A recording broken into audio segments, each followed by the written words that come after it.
Little. About Greek coffee. It's not filtered coffee. That means that all the grains will be inside the coffee. They will bring you a little tray that you will all have, and you will see you have a coffee pot, which we call a briki. It's actually the name of the restaurant right here at bar, and a coffee cup just on the side.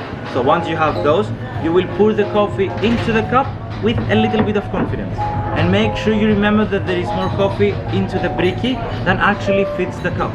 Once I tell to someone a lot of confidence, hey, they did have a lot of confidence, so they went all over the platter. But it's okay, it's understandable, because I said a lot of confidence, right? So once you pour the coffee into the cup, you will leave it settle about a minute or so.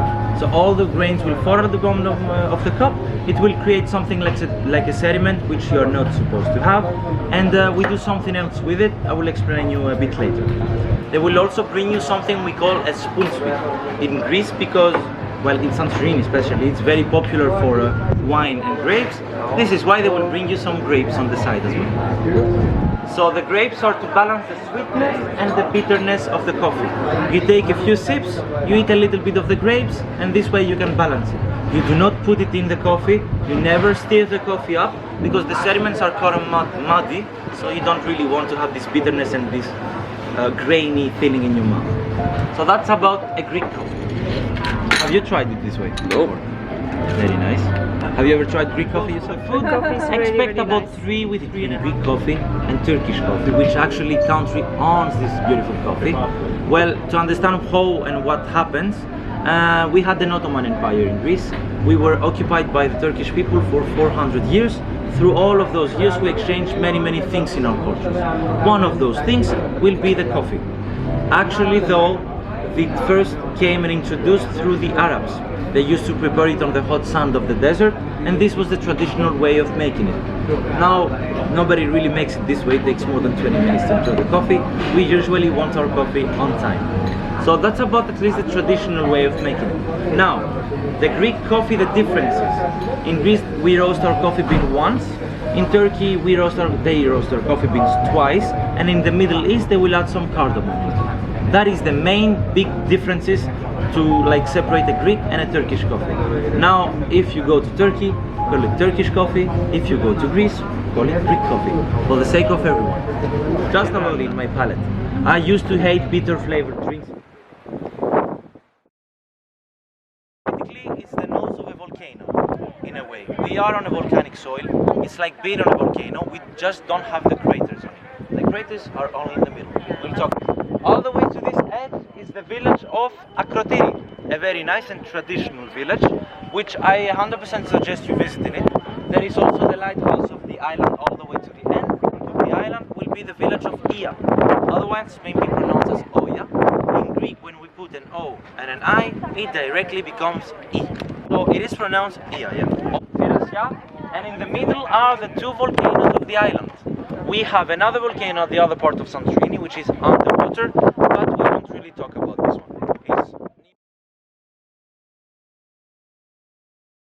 The guide was incredible, so you'll be lucky to have him, and he told us a lot of interesting things, which of course I'm not going to record everything because you really have to book yourself on this tour. It is worth every penny, so make sure you do. Stop. Volcan.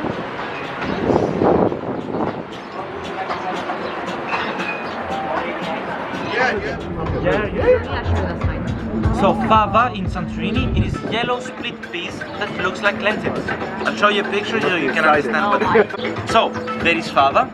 After that, nothing comes in your mind? Well, have you heard about pistachios? Yeah. In Greece it's very popular for pistachios, but again in Santorini it's unique one more time. The pistachios that grow in the island are in the eastern part of the island. They are pink from the outside, have a softer skin, you peel it off, there is the hard skin that you peel one more time off, and inside will be the pistachio. So this is the pistachios from Santorini. They have a pink color from the outside, almost like a flower. How famous is that? Oh, yeah. It is actually the time that we grow. Oh, wow. We also have capers in Santorini. Capers are very unique again because they grow in very specific places. Very random, not very specific. So they grow in between rocks, in between cracks of the wall. On your way back to the hotel you might see some. They really grow in the wild, so you have to harvest them in the wild. This is what they look like. This is the flower of the caper, and with the bug on the side. Cherry tomatoes are again a product from the island. Okay. Although, if anybody comes to you with a very nice looking cherry tomato, smooth, you know, and tells you this is from Santorini, no, don't believe it. It has to look like a small pumpkin in a way. It has a tougher skin, more seeds, and tastes way sweeter than an actual tomato. This is what they look like. Oh yeah. Like a beef tomato. Oh wow, yeah. Okay, alright. Here from the oldest brewery in Greece, Fix, it is called. Oh, this one? Yeah, this one. You can go ahead. Yamas to say cheers. Oh, yeah, we learned that the other night. Yeah. This I think you knew. Oh, can I take a picture? This is pita bread. We generally pita bread or bread with anything that comes in our plate. It doesn't matter if it's pasta, anything that has to do with flour, we just want to eat it. So, pita bread. This is fava from Santorini, so yellow split peas. This is a dolmadaki. It is wine leaf stuffed with rice inside. In other places in Greece, they stuff it with different types of, even meat inside. So you can do whatever you want. This is wine leaf stuffed with rice inside, most traditional way. This is capers from Santorini. This is a sun-dried tomato from Santorini. And this is a zucchini fritter. A very nice way to make vegetables. Chicken and all that stuff, yeah. My brother, so if you don't have that, you won't have it with Plus, I heard it takes like 7 years for an olive tree to mature enough before it starts bearing fruit, right? Then like 20 feels like proper, because right? mine's only like Press 3 my years knowledge. old right now. So the earliest you harvest the olives will be the green ones that you want to take one by one for the tree, and the ones that you want to consume, the ones you put in the jar. That means that you have to take them very carefully one by the tree. Quite an old, right? The darker ones that you will see will be the ones that you will consume for the olive oil. Oh, we already got it, man. We had a private one. Things that are very important. Oh, man. I'm in heaven. Adidas laptop.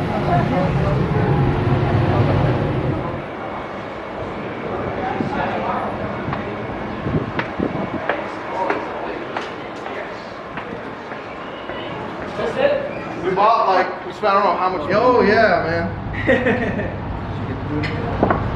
Pastrami is beef. Dry beef like this. We'll just buy 5 and take it with us.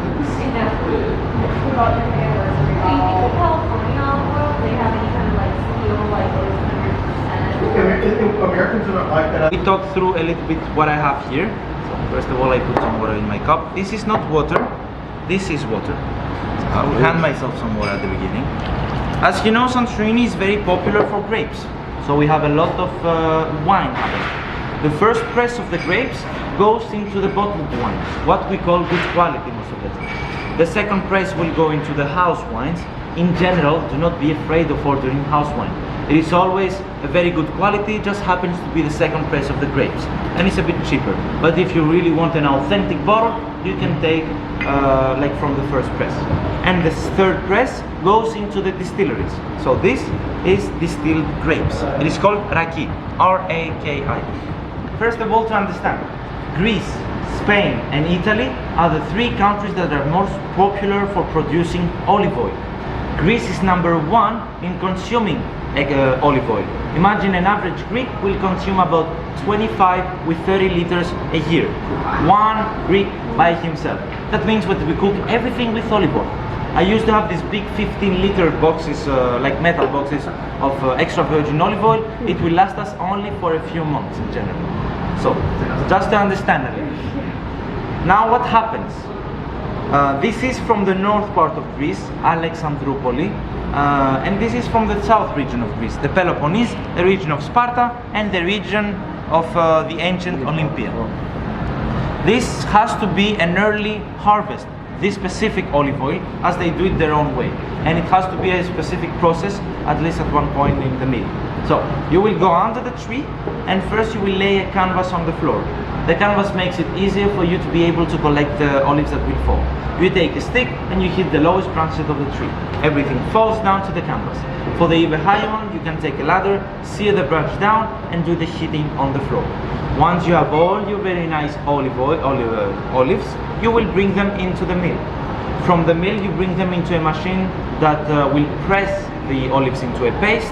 Then another machine that will kind of massage the olives. It has to be lower than 27 degrees. So that's mainly why they call it a cold press. If it is too hot, it will ruin the antioxidants and the whole quality of the olive oil. The antioxidants are the thing that makes you live a longer life. In Greece, we have one place which is in the blue zone. The blue zone are the places that people live more than 100 years, and is the region of Ikaria, an island on the north part of Greece. Kind of like a hippie island. People go for camping there. It is very fun in general as an island. So, the second machine is the massage. And the third machine will be a centrifuge. It is a machine that spins very, very fast. It separates the olive oil from the water and the residue. The residue is usually what we use for the olive oil soaps, if you've seen in any souvenir shop. So, now that you have your olive oil, you have to measure the acidity of the olive oil. Those two are 0.3. An extra virgin olive oil, to be called extra virgin olive oil, has to have from 0 until 0.8% of acidity. Anything from 0.8 and less, it is extra virgin olive oil. Anything from 0.8 until 2, it is considered virgin olive oil. And anything above 2, it is considered not further consumable. So, this is one way of recognizing a good quality of olive oil. Usually it says behind. At this one I haven't seen any, it doesn't say the acidity, but if you go and buy, they should know to tell you what acidity they have. This says right here 0.3 with very tiny letters, so you know it's an extra virgin olive oil directly. Now another way of recognizing a good quality of olive oil, just by the bottle of it. If it is metal, ceramic and dark glass, you are good to go. If it is plastic or transparent glass, it's the worst quality that you can ever buy. All the bottles should say bottled and produced. For example, if a bottle says bottled in Italy, it might not be produced in Italy, but only bottled there. It is another trick that they do to make you think that you buy good quality of olive oil. It has to say bottled and produced from a certain place and area to be called an extra virgin olive oil and an authentic one, so you can realize. Now we will all do the tasting. They say the darker your olive oil is, the better quality it has. It is actually a myth. The olive oil that I have in home is very, very dark. So the owner of this place, that's his favorite. I put it right. Smell the olive oil before warming it up. Yeah. So once you smelled it this way, you will put your hand underneath the cup, or as he does, and rub it this way to warm up the cup. The warming up the cup releases the smell of the olive oil even more. So you take your olive oil cup and you take just a very tiny sip and do this.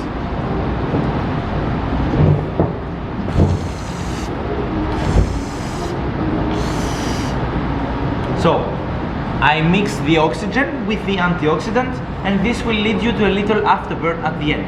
This is the acidity of the olive. So my favorite one was the one that he liked the bit, but so I told him the reason I The honey was. Do you remember the honey smash? No, I don't. I just remember it's that pink jar. Okay. Yeah. This scene looks beautiful, but it's only there's no wind. Okay. There you go. And feel free to... The best Greek restaurant.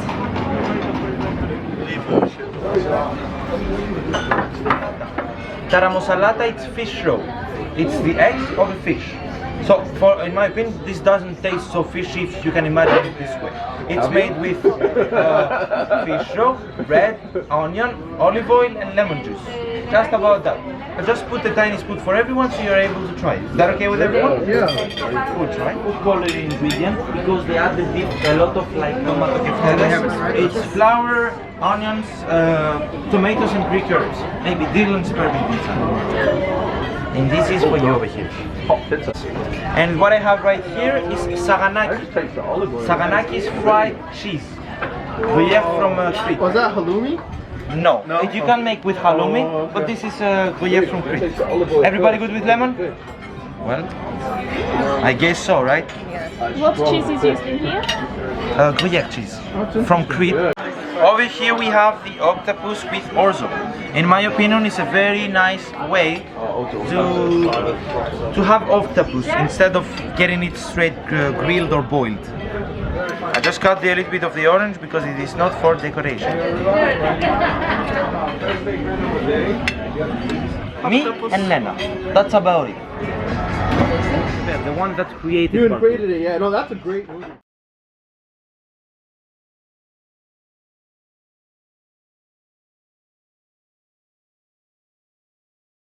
You can go to Iriana Cafe for a really nice sunset.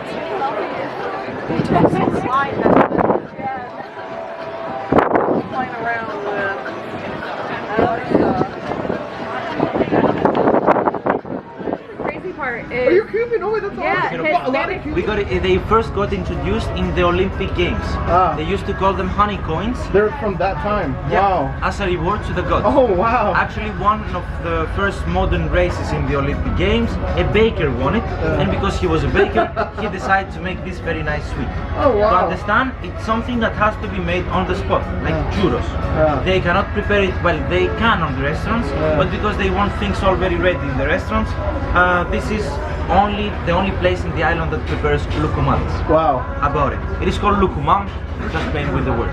Mam in Greek, when you say let's go for mam, it means let's go to eat.